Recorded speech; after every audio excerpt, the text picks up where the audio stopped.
Bismillahirrahmanirrahim. Alhamdulillah, hamdan wa syukranillah, wala haula wala quwata illa billah, amma ba'd. Para sedulur, salam kopi pahit agar hidup kalian tak sulit dan hati kalian tak julid. Bismillah. Mantap dirasa, nikmati Jawa, insya Allah kita semuanya matinya masuk surga. Husnul khotimah. Amin. Ya Rabbal Alamin. Alhamdulillah, bertemu lagi dengan saya, Gubes Ki Prajapati dari channel Pusat Kebatinan dari Padepokan Aji Kasepuhan Karun, Banten.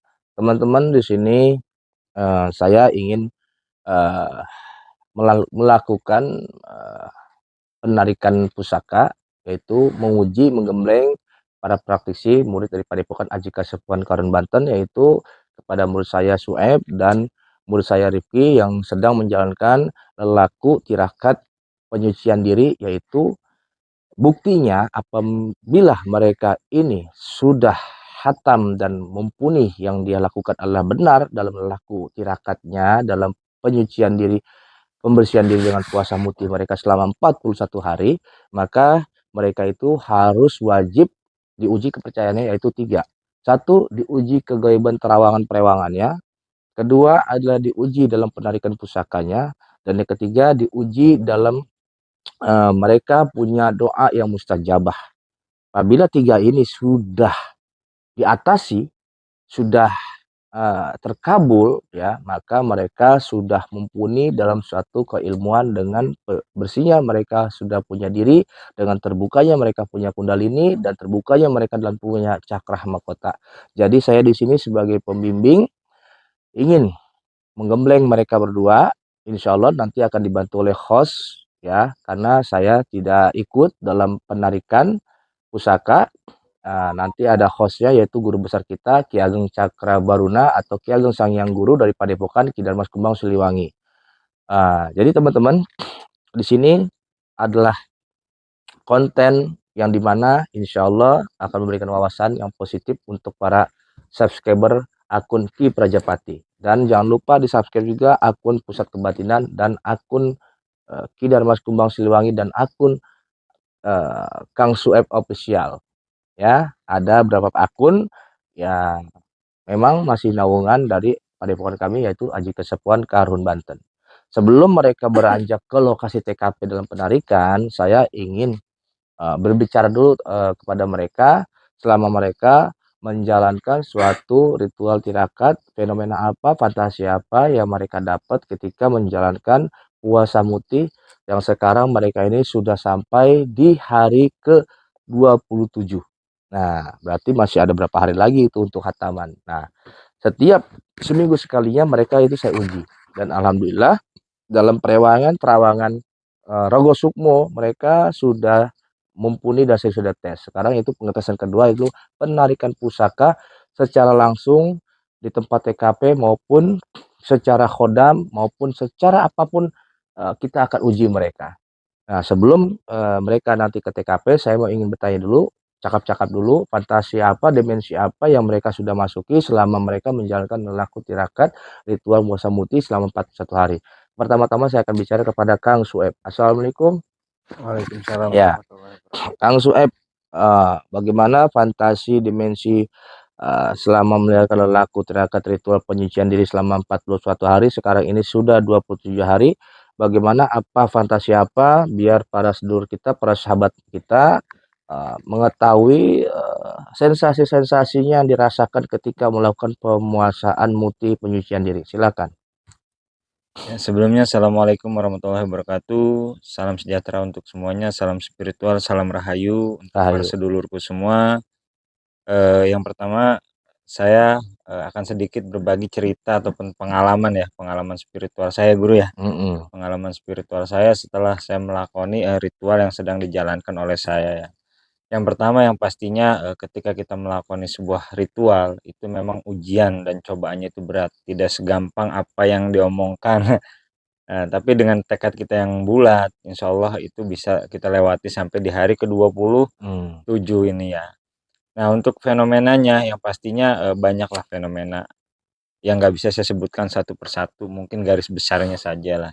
Yang pertama yang pasti kepekaan batinnya, kepekaan pandangan, kalau kata orang sekarang itu cakra indera ketiganya itu kebuka.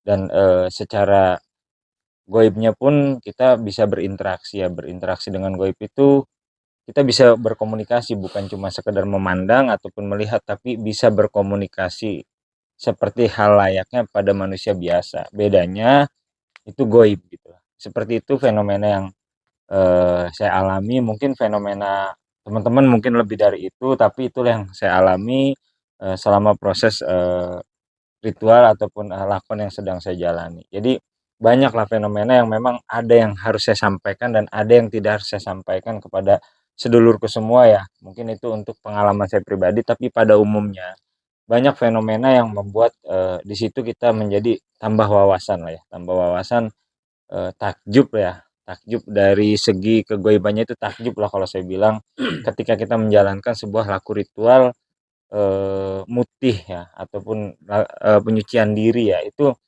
banyaklah fenomena yang memang nanti teman-teman ataupun para sedulurku kalau menjalankan itu akan yang belum pernah didapatkan itu akan pasti mendapatkan, dan itu tidak mungkin kalau kita tidak dengan cara lakon gitu loh. Mungkin seperti itu aja ya kalau untuk fenomena, sedikit besarnya saya utarakan seperti itu aja karena sebagian juga banyak ya fenomena yang saya simpan gitu ya, cukup Hmm. saya aja gitu Guru, nggak apa-apa ya Guru ya? Iya. Jadi, sedikitnya, sudah saya jelaskan ya. Jadi garis besarnya itu mata indera keenam kita kebuka, kolbu kita lebih terbuka lagi, batiniah kita lebih peka lagi, rasa kita lebih peka lagi, dan utamanya kita bisa komunikasi dengan goib. Seperti itu aja ya. Mungkin buat para sedulurku, saya kembalikan lagi kepada guru besar saya, Ki Prajapati Pangeran Mulyo, terkait masalah pengalaman saya sudah saya sampaikan ya. Salam spiritual untuk para sedulurku, salam rahayu ya. Oke. Sekarang kita ingin bertanya kepada murid saya lagi, Saudara Riki, bagaimana fantasi apa, fenomena apa yang dirasakan selama menjalankan ritual puasa muti penyucian diri selama 27 hari ini. Silakan ungkapkan, ceritakan biar teman-teman nggak, apakah mudah, gampang, atau sulit, ada hambatannya apa aja, dan sensasinya apa aja yang dirasakan. Assalamualaikum warahmatullahi wabarakatuh. Ya, para sedulur, sedikit saya berbicara tentang pengalaman selaku masih menjalani lelakon yang sekarang saat ini saya jalani. Saya nggak banyak cerita, emang luar biasa fenomena-fenomena yang datang ini. Sama mirip-mirip seperti apa yang kata Bang Soe bilangin. Bahkan lebih lebih lebih menakjubkan lagi. Saya nggak bisa ngomong apa-apa. Selebihnya saya kembalikan pada guru. Oke. Jadi teman-teman, dia ini orangnya begitu ya, lugu. Jadi dia tidak bisa, nggak pede kalau bicara di kamera. Jadi intinya, si Rifki ini tidak jauh beda pengalamannya dengan Kang Sueb yang sudah menjalani mereka berdua dalam menjalankan laku puasa muti, puasa penyucian diri. Dah, sekarang kita tanyakan sama guru besar kita, alumni saya, murid saya juga, bagaimana pengalaman beliau. Apakah dalam penarikan pusaka itu semudah memberikan telapak tangan atau memang ada unsur-unsur perlawanan atau ada fenomena-fenomena lain? Kita tanyakan yang sudah pengalaman, yaitu Ki Ageng Sang Hyang Guru. Oke, Ki Ageng Sang Hyang Guru, silakan berikan edukasi bagaimana yang udah pengalaman ya. Supaya teman-teman juga tidak salah paham, apakah semudah itu, apakah segampang itu, dan apakah ada hambatan-hambatannya? Silakan. Oke, assalamualaikum warahmatullahi wabarakatuh buat semuanya, para subscriber, para alumni kesepuhan dimanapun berada yang nonton channel ini. Saya di sini hanya memberikan pengalaman. Kalau dibilang master, kalau dibilang ini belum, cuman berbagi. Kalau untuk penarikan pusaka itu sih kalau yang biasa saya rasakan datang ke tempat, misalkan apa ya, ngontrol dulu lah, ngontrol, merasakan energi dulu. Di mana energi pusaka itu ada, karena energi pusaka itu berbeda sama energi-energi kayak gue biasanya. Energi pusaka itu lebih kencang, lebih nyedot kita gitu, lebih berlawanan. bisa datang berkomunikasi dulu apa dibolehkan kalau pusaka itu kita tarik atau nggak harus kita tarik, pusaka itu diberikan secara cuma-cuma. Nah, yang lebih enak lagi kalau kita datang ke tempat angker atau di tempat yang di mana itu pusaka ada, lebih enak lagi ketika datang kita emang dikasih gitu, suruh diambil, itu yang enak, gak harus kita mengeluarkan ritual ataupun cara-cara yang ekstrim lah gitu, harus apa, ngadain apa enggak. Kalau kita dikasih mah beda sama kita emang narik, ngambil, nyolong gitu. Itu harus berantem dulu sama jin yang ada di situ, yang menjaga pusaka itu. Yang paling terkuat lah intinya. Nah, kalau kita misalkan kekuatan kita, power kita di atas di bawah mereka yang ngejaga pusaka itu, ya kalau enggak kita pulang sakit, kalau enggak menyon-menyon. Gitu. Tapi kalau penunggu pusaka itu powernya lebih di bawah kita, ya enggak semudah apa enggak inilah, enggak capek-capek gitu, palinglah berantem-berantem begitu. Gitu. Tapi kalau masalah penarikan pusaka itu enggak semudah membalikan telapak tangan. Untuk lelakunya juga kita sebagai kalau misalkan kita belajar pengen ahli dalam penarikan pusaka itu enggak mudah.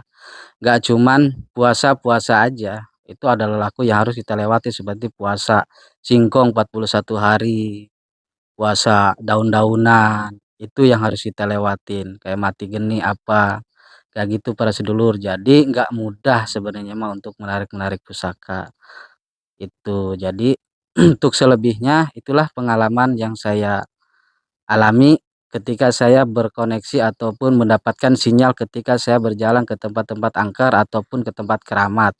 Kalau saya diberi ya saya terima, kalau untuk saya mengambil itu jarang saya lakukan. Itu aja para sedulur. Jadi nggak semudah membalikan telapak tangan untuk menarik-menarik pusaka. Butuh lelaku tirakat yang ekstrim, uji coba yang luar biasa. Itu aja para sedulur. Mohon ampura kurang lebihnya saya kembalikan lagi kepada guru. Oke, jadi teman-teman jelas ya, itu pengalaman dari praktisi saya yang sekarang sudah di malam 27 ini, yaitu pengujian dalam penarikan pusaka.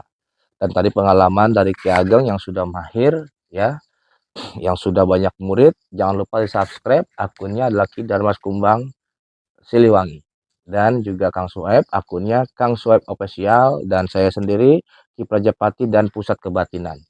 Jadi jangan lupa konten ini malam ini mereka akan dibimbing oleh alumninya, seniornya itu Ki Ageng. Bagaimana dalam penarikan pusaka, apakah Ki Ageng akan membimbingnya dengan cara menarik maksa, ada perlawanan gaib, ataukah Ki Ageng akan mengajarkan bagaimana cara menerima yang baik dalam sesuatu, gaib memberikan hadiah kepada mereka berdua. Dan apakah mereka berdua ini berhasil atau tidak, nanti konten akan ditayangkan, insya Allah akan memberikan pendidikan yang positif agar kalian teman-teman semua mendapatkan wawasan spiritual yang luas. Jadi begitu aja, tidak panjang lebar. Alhamdulillah kami semuanya baru selesai tawasul, baru selesai menarik energi alam, dan juga saat ini kita mau melakukan podcast metafisik untuk teman-teman agar teman-teman mengikuti terus